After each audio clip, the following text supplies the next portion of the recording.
Mila et le jardin des merveilles. Il était une fois, dans une petite maison au bord de la forêt, une lapine nommée Mila. Mila était connue pour ses aventures audacieuses et son esprit curieux. Un jour, alors qu'elle explorait le grenier de sa maison, elle découvrit un vieux livre poussiéreux caché sous une pile d'objets anciens. Le livre était relié en cuir et orné de motifs dorés qui semblaient briller faiblement dans la lumière tamisée du grenier. En l'ouvrant avec soin, Mila découvrit qu'il parlait d'un jardin magique caché quelque part dans la forêt environnante. Ce jardin serait rempli de plantes et de fleurs merveilleuses, et une carte accompagnait le livre, semblant indiquer son emplacement. Mila était fascinée par cette découverte. Elle savait que ce jardin pourrait contenir des trésors et des secrets fascinants. Elle se prépara pour l'aventure en mettant dans son sac à dos une boussole, une loupe pour examiner les détails, et un carnet pour noter ses découvertes. Avant de partir, Mila en parla à ses deux amis, Léo le petit renard, un renard au pelage orange vif avec une queue touffue, et Oscar l'ours gentil, un ours brun aux yeux amicaux et au grand sourire.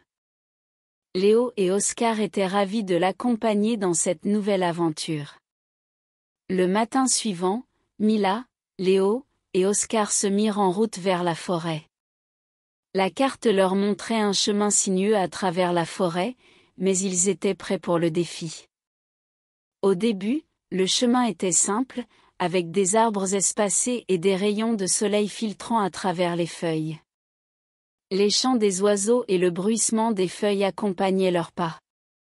Mais bientôt, ils rencontrèrent des obstacles. Une rivière large avec un courant rapide les empêchait de progresser.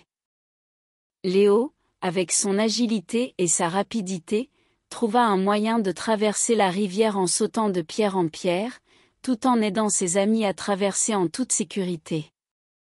Oscar, avec sa grande force, dégagea les branches encombrantes du chemin et aida à soulever des pierres lourdes. Mila utilisait sa loupe pour examiner des détails sur la carte et s'assurer qu'ils suivaient le bon chemin. Après une longue marche, ils arrivèrent enfin devant une grande porte en fer forgé, couverte de motifs floraux et de lianes enchevêtrées. La porte était ancienne, avec une serrure en forme de fleur. Mila sortit la clé ancienne trouvée dans le livre et l'inséra dans la serrure. Avec un clic, la porte s'ouvrit doucement, révélant un jardin enchanteur au-delà. Le jardin des merveilles était un lieu spectaculaire. Les fleurs avaient des couleurs éclatantes et semblaient briller comme des étoiles.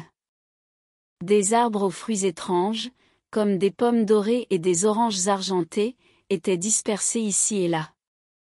Il y avait aussi des fontaines qui scintillaient sous le soleil. Mila, Léo et Oscar étaient émerveillés par ce qu'ils voyaient. Les fleurs semblaient chanter doucement, émettant des mélodies enchanteresses lorsque le vent soufflait, tandis que d'autres produisaient des étincelles lumineuses la nuit. Les arbres semblaient danser doucement, leurs branches bougeant au rythme du vent. Alors qu'ils exploraient, ils rencontrèrent un vieux hérisson nommé Timmy, le gardien du jardin. Timmy avait des lunettes rondes, un manteau vert foncé, et une canne en bois. Il leur expliqua que le jardin était un lieu magique qui avait besoin d'être protégé. Timmy leur parla aussi des règles du jardin, ne pas cueillir les fleurs, ne pas déranger les animaux, et surtout, ne pas révéler l'existence du jardin aux étrangers. Timmy leur expliqua que le jardin avait été créé il y a très longtemps par une famille de fées pour préserver la beauté de la nature.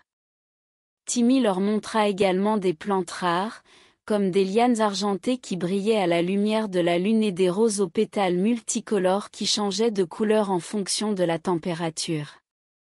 Il leur donna une petite graine magique à planter chez eux en souvenir de leur visite. Timmy expliqua que cette graine pourrait grandir pour devenir un petit jardin magique, tout comme le jardin des merveilles. Mila, Léo et Oscar remercièrent Timmy pour sa gentillesse et promirent de protéger le jardin en gardant son secret.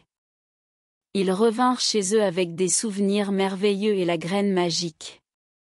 Mila planta la graine dans leur jardin et en prit soin. Elle la traita avec amour et attention, arrosant la terre et lui parlant chaque jour. Les jours passèrent, et bien que la graine ne grandit pas en un jardin aussi grandiose que celui des merveilles, elle devint un petit coin de nature où les amis pouvaient se détendre et se souvenir de leur aventure magique. De retour chez eux, Mila, Léo et Oscar étaient fiers de leur aventure.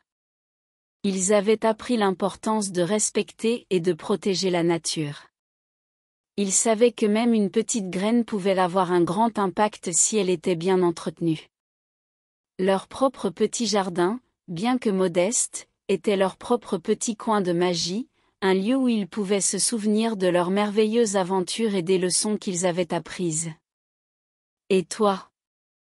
Quel est ton endroit préféré dans la nature, et que ferais-tu pour le protéger comme Mila et ses amis ont protégé le jardin des merveilles?